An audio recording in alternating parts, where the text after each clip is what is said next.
दिल्ली की ठंडी रातें, दिसंबर का महीना और सर्द हवाओं का आलम। कनॉट प्लेस की रौनक में हर कोई अपने अपने काम में व्यस्त था। वहीं एक छोटे से कैफे के कोने में अंशु अपनी डायरी में कुछ लिखने में मग्न थी। अंशु एक साधारण लड़की थी जो अपनी कहानियों से दुनिया को जीना सिखाना चाहती थी। वह जीवन के छोटे छोटे पलों को अपनी कल्पना में संजोकर शब्दों का रूप देती थी। उस दिन भी वह किसी नई कहानी की शुरुआत कर रही थी जब अचानक उसके सामने आदित्य आ खड़ा हुआ। आदित्य एक फोटोग्राफर था जिसकी नजरें हमेशा कुछ खास ढूंढती थीं। वह कैफे में बस यूं ही घूमते हुए आया था, लेकिन अंशु को देखकर ठहर गया।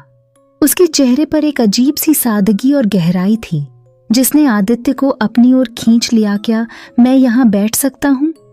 आदित्य ने अनायास पूछा। अंशु ने सिर हिलाया, लेकिन उसकी नजरें डायरी से नहीं हटीं। आदित्य को बात शुरू करने में झिझक हो रही थी, लेकिन वह रुक नहीं सका। उसने पूछा, तुम क्या लिख रही हो? अंशु ने हल्के से मुस्कुराते हुए कहा, जिंदगी की अनकही कहानियां। आदित्य को यह जवाब दिलचस्प लगा। वह पहली बार था जब दोनों की बातचीत शुरू हुई। उनके बीच की बातें एक अनोखी कड़ी बन गईं। कुछ दिनों बाद दोनों फिर से मिले। इस बार आदित्य ने अंशु को अपनी फोटोग्राफी प्रोजेक्ट के लिए एक प्रस्ताव दिया। तुम्हारी कहानियां और मेरी तस्वीरें मिलकर एक खूबसूरत प्रोजेक्ट बना सकती हैं। क्यों न इसे एक साथ आजमाएं? अंशु को यह विचार पसंद आया और उन्होंने मिलकर काम करना शुरू किया। उनका पहला प्रोजेक्ट पुरानी दिल्ली की गलियों पर आधारित था। अंशु उन गलियों की कहानियां लिखती। धीरे धीरे उनका रिश्ता गहराने लगा। समझ रहे हो? समझ रहे हो ना? एक दिन जब वे एक सुनसान किले में शूटिंग कर रहे थे, आदित्य ने पूछा, तुम इतनी खामोश क्यों रहती हो? तुम्हारे पास कहानियां हैं, लेकिन अपने बारे में कभी कुछ नहीं बताती।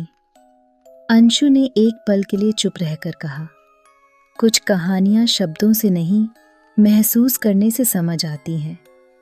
अच्छा। आदित्य को इस पल में समझ आ गया कि वह अंशु के लिए कुछ खास महसूस करने लगा है। समय बीतता गया और उनका साथ मजबूत हो गया। एक दिन आदित्य ने अंशु से कहा, तुम्हारे बिना यह सफर अधूरा लगता है। क्या तुम मेरी जिंदगी का हिस्सा बनोगी? अभी मजा आएगा ना भिड़ो। अंशु ने मुस्कुराते हुए जवाब दिया, शायद हमारी कहानी पहले से लिखी हुई है। तू समझा? उनका प्यार अब उनकी कला में भी झलकने लगा।